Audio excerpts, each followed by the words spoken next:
नमस्कार मित्रों, an option पर एक बार फिर आप सबका स्वागत है। मित्रों, हम एक्सरसाइज 2.4 का क्वेश्चन नंबर 5 को सॉल्व करने वाले हैं। क्वेश्चन 5 फैक्टराइज, जिसमें हमें फैक्टराइज करना है। अब देखो, ये जो आपको एक्सप्रेशन दिख रहा है, ये एक्सप्रेशन को हम सबसे पहले एक आइडेंटिटी जैसा बनाएंगे। ठीक है, अब देखो इसमें क्या है, 3 वेरिएबल है एक्स वाई और जेड। तो एक ऐसा आइडेंटिटी जिसमें 3 वेरिएबल्स हैं, हमने लास्ट क्वेश्चन में देखा था ए प्लस बी प्लस सी का होल स्क्वायर। तो हम लिखेंगे, सबसे पहले तो हम आइडेंटिटी लिखेंगे A plus B plus C का whole square equal A square plus B square plus C square plus 2ab plus 2bc plus 2ca। यानी हमें क्वेश्चन में एक्सप्रेशन को कुछ इस प्रकार बनाना पड़ेगा। ठीक है, चलो बनाते हैं। अब देखो, 4x² को लिख सकते हैं हम 2x का होल स्क्वायर। देखो यहां पे a जैसा बन गया। अब b को हम लिख सकते हैं 9 की जगह 3y का होल स्क्वायर प्लस 16 को 4z का होल स्क्वायर। अब क्या है, 2ab, तो प्लस लगा दिया हमने। अब यहां पर आपको थोड़ा सा अपने थोड़ा सा कॉमन सेंस का यूज करना है। ठीक है, क्योंकि देखो एक्सप्रेशन में क्या है, सभी पॉजिटिव टर्म है। ठीक है, और जब पॉजिटिव टर्म है तो सबसे पहले तो हमने 2 लिखा, a की जगह 2x, b की जगह 3y प्लस 2bc, तो 2b की जगह 3y और c की जगह लिखा हमने 4z। ठीक है, लेकिन आप यहां पर देख सकते हैं यहां है माइनस। अब माइनस कब आएगा, माइनस जब आएगा या तो 3y या 4z, इन दोनों में से एक टर्म कोई निगेटिव हो।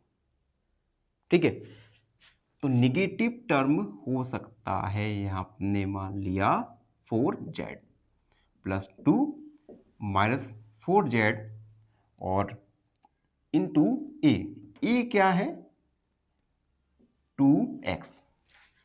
अब देखो कंफर्म करने के लिए कि हमने 4z टर्म को निगेटिव माना, ये सही है क्या नहीं, एक बार देखते हैं। देखो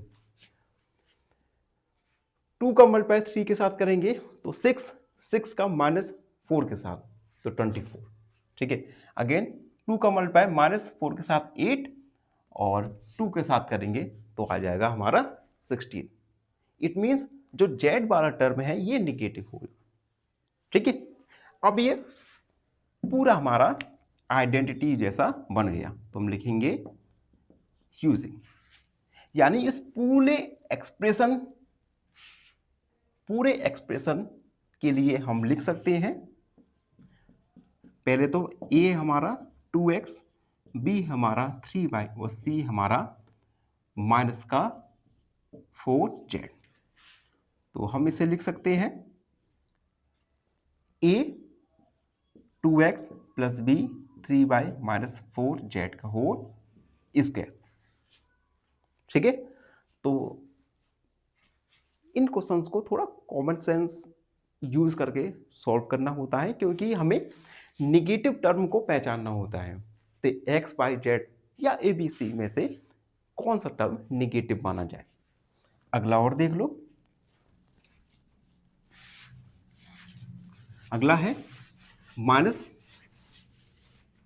एक सेकेंड, ये है second, 2x square plus Y square plus 8z square minus 2 root 2xy plus 4 root 2yz minus के 8xz। अगेन हम identity a plus B plus C का होल स्क्वायर का यूज करेंगे। तो सबसे पहले तो हमें कन्वर्ट करना पड़ेगा इस एक्सप्रेशन को। ठीक है, तो a, तो इसे हम लिख सकते हैं रूट 2x का होल स्क्वायर, क्योंकि रूट टू का स्क्वायर क्या होगा 2। तो हमें ए पता चल गया, ए क्या है यहाँ पे रूट 2x, ठीक है।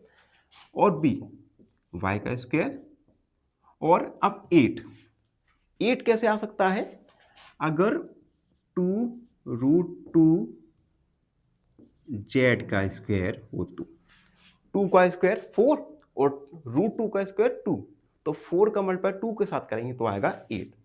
तो अब देखो ए बी सी तीनों हमने फाइंड कर लिया, बस हमें साइन को पता करना है, ठीक है, कि किस टर्म में माइनस साइन आएगा और किस टर्म में प्लस साइन आएगा। तो उसके लिए अब देखो 2 होता है, हमने 2 लिखा, ठीक। अब रूट 2x, ठीक है। अब देखो y की जगह हमने लिख दिया y। अब फॉर्मूले में क्या होता है प्लस, अब प्लस की जगह क्या है हमारा माइनस। तो माइनस जब आएगा जब x वाला टर्म निगेटिव होगा, तो x a की जगह माइनस रूट 2x, तो a वाला टर्म हमारा निगेटिव होगा। ये हमने पता कर लिया। आगे बढ़ते हैं, यहां पर देखो सभी पॉजिटिव हैं, तो 2 y की जगह y और z की जगह क्या है 2 रूट 2 जेड, ठीक है, इसमें कोई कंफ्यूजन नहीं। आगे बढ़ते हैं, माइनस प्लस आएगा 2, जेड की जगह जेड है हमारा 2 रूट 2 जेड, और x की जगह है माइनस रूट 2x। तो आप देख सकते हैं हमने ए बी सी तीनों का वैल्यू फाइंड कर लिया। Here a equal minus root 2x, b equal y and c equal to root 2 z. तो हम इस एक्सप्रेशन की जगह लिख सकते हैं a plus B plus C का whole square. a means minus root 2x, b means y and c means 2 root 2 का होल स्क्वायर। तो इस प्रकार से हमने गिवन एक्सप्रेशन का फैक्टराइज किया। आई होप आप सबको अच्छे से समझ आ गए होगा। फिर भी कोई डाउट है, कोई भी क्वेरी है तो उसे कमेंट में लिख सकते हैं, हमसे जुड़िए और प्लीज़ एन ऑप्शन को सब्सक्राइब करो। धन्यवाद हमेशा। फाइनली एक क्वेश्चन पूछूंगा आपसे। क्वेश्चन है a polynomial in one variable has, option A 1 term, option B 1 variable, या ऑप्शन सी 1 कांस्टेंट। इस क्वेश्चन का आंसर कमेंट सेक्शन में जरूर लिखिए। बने रहिए हमारे साथ एन ऑप्शन पर।